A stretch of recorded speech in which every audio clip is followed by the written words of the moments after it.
Azizam, bugun kuning yaxshi o'tdimi? Ishlaring yaxshimi? Rahmat Shohruh aka, juda yaxshi o'tdi. Uyimizdan xabar oldingizmi? Ishni boshlashibdimi? Ha, bugun xabar olgandim.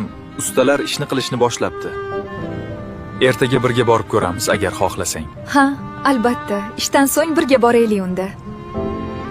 Meni ham sizga bir syurprizim bor. Uyga borganda ko'rasiz. Sizni xursand qiladi.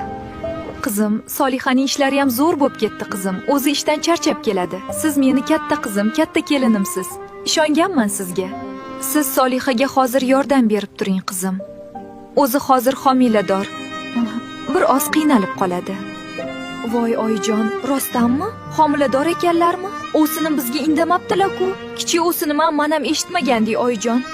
Shuning uchun bir-birlaringga yordam berib, ahil bo'linglar qizim. Xo'p bo'ladi.